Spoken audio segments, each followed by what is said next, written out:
ഇന്നലെ ഷോപ്പിക്സിൽ പോയ ടൈമേ ഞാൻ ഈ ഒരു ബുക്ക് കണ്ടേ. വെറും 75 രൂപയേ ഉള്ളൂ.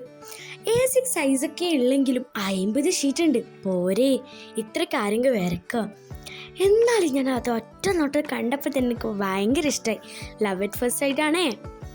അപ്പോഴത്തേക്ക് തന്നെ ഞാനതെടുത്തു. അപ്പോൾ ബുക്ക് വേണിച്ചിട്ട് വെറുതെ വെക്കാൻ പാടില്ലല്ലോ, എന്തെങ്കിലുമൊക്കെ ചെയ്യണ്ടേ. അങ്ങനെ സമയം കിട്ടുമ്പോഴൊക്കെ ഞാൻ വേഗം പോയി വരക്കും. പിന്നെ ഒരിക്കൽ ഇങ്ങനെ ഇരുന്ന് എന്ത് വരക്കുമെന്ന് ചിന്തിക്കുമ്പോഴാ ഓർത്തേ, അയ്യോ ജൂണ് തുടങ്ങിയില്ലേ, ഇതുവരെ ജൂണിൽ ഒരു കാര്യങ്ങളും ചെയ്തില്ല.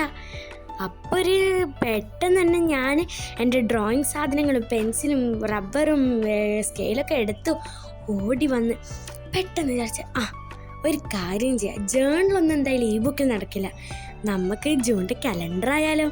അപ്പം ഇന്നത്തെ വീഡിയോ വേറെന്തല്ല കേട്ടോ, നമ്മുടെ ജൂണിൻ്റെ കലണ്ടറാണ്. ജൂണൊന്നും എഴുതി സാറ്റർഡേ സൺഡേ മൺഡേ ഡേയും ഡേറ്റൊക്കെ എഴുതി ലൈനൊക്കെ വരച്ച് ഫുള്ള് സുന്ദര കിട്ടപ്പനാക്കി.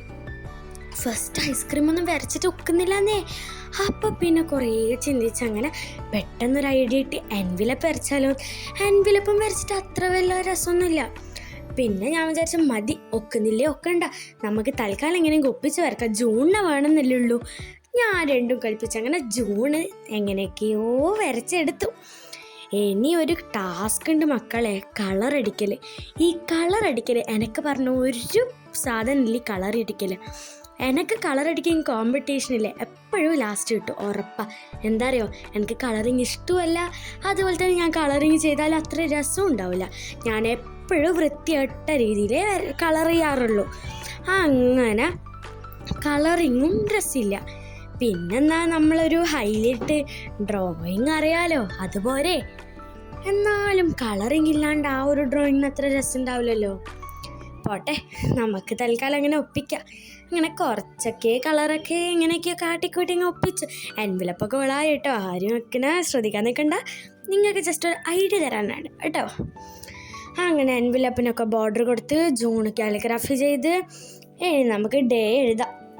നമ്മൾ ഷോർട്ട് ഫോം ചെയ്തൊന്നുമില്ല, എന്താ അറിയോ, സ്ഥലമില്ല. അങ്ങനെ അതൊക്കെ എഴുതി ഇനി അടുത്ത കളറോടെ നമുക്ക് ഡേറ്റ് എഴുതാം. ഞാൻ കുറച്ച് ചെരിച്ചിട്ടാണ് എഴുതുന്നത്, ഒരു സ്റ്റൈല് വന്നിട്ട്. ഏതായാലും കളറിങ്ങിലോ സ്റ്റൈലില്ല, തൽക്കാലം എഴുത്തില്ലെങ്കിലും സ്റ്റൈൽ വരട്ടെ എന്ന് വിചാരിച്ച് ഞാൻ അങ്ങനെ കുറച്ച് ചെരിച്ച് എഴുതിയിട്ടുണ്ട്. അപ്പം ജൂൺ ഇപ്രാവശ്യം ഇങ്ങനെ പോട്ടെ, അടുത്ത ജൂലൈ നമുക്ക് അടിച്ച് പൊളിക്കാന്നേ. നിങ്ങൾ ആരും വിഷമിക്കണ്ട കേട്ടോ, ജൂലൈ അടിപൊളിയായിരിക്കും ഇപ്രാവശ്യം. അങ്ങനെ ഫുള്ള് ഇറേസൊക്കെ ചെയ്തു, നല്ല നല്ല ബോർഡർ കോഡ്. ഏതായാലും കളറിങ്ങിലൊന്നും രസമില്ല, എന്നാൽ തൽക്കാലം ഇതുപോലെ കുറച്ചെങ്കിലും ടച്ചപ്പ് ചെയ്തിട്ടെങ്കിലും വൃത്തി വരട്ടെ എന്ന് വിചാരിച്ചു. ഞാൻ ഫുള്ളും മായ്ച്ച് എൻ്റെ കൈ വേദനിച്ചു ഗൈസ്. ഇങ്ങനെ ഫുള്ളും മായ്ച്ച് ലാസ്റ്റ് അടിപൊളി. ഇനി കളറിങ് ഉണ്ട് എൻവിലപ്പിന്, കണ്ടാ പൂളാക്കിയില്ല. ആ കളറിങ്ങിൽ ഗ്രീൻ ഹാർട്ടെങ്കിലും ഉണ്ടാവുമോ മക്കളെ. പെട്ടെന്നുള്ള ആ ഒരു ബേജാറിന് ഞാനങ്ങനെ കൊടുത്ത് പോട്ടെ. എന്തൊക്കെയോ ഒരു കോമ്പിനേഷനാണ് ഞാൻ കൊടുത്തത്, ഒരു മാച്ചില്ലാത്തൊരു വൃത്തികെട്ട കോമ്പിനേഷനാണ് ഞാൻ കൊടുത്തത്. എനിക്കത്ര കോമ്പിനേഷനായി തോന്നിയില്ല. നിങ്ങൾക്കായിട്ടുണ്ടെങ്കിൽ താഴെ ഒന്ന് കമൻറ്റ് ചെയ്യാം കേട്ടോ. കണ്ടോ, ഒരു വല്ലാത്തൊരു കോമ്പിനേഷനായി പോയി ഗൈസ്. ഒപ്പിച്ചെടുത്ത് വേറെ വഴിയില്ല. അങ്ങനെ എന്തോ ഒരു സാധനം മറന്ന പോലെ, എന്തോ ഒരു ജൂൺ എന്തോ സിമ്പിളായ പോലെ. അപ്പം പിന്നെ ഞാൻ പെട്ടെന്ന് വിചാരിച്ച് ഒരു കാര്യം ചെയ്യാം, നമുക്ക് എന്തെങ്കിലും ഇലയോ ചെടിയോ എന്തെങ്കിലും ഒരു മൂലയൊക്കെ വരക്കാം. അങ്ങനെ ഞാൻ സൈഡിൽ ഇതുപോലൊരു ചെടിയൊക്കെ വരച്ചു കൊടുക്കുന്നുണ്ട്. അതുപോലെ തന്നെ നമ്മുടെ സൺഡേൻ്റെ മേലെയായിട്ട് വരക്കുന്നുണ്ട്. കണ്ടോ ഞാൻ ഈ വീഡിയോ കാണിക്കുന്നത്. അപ്പോൾ കുറച്ചൊരു വൃത്തി വന്ന്. അപ്പം ഇന്നത്തെ വീഡിയോ ഇത്രയുള്ളൂ. Okay, by.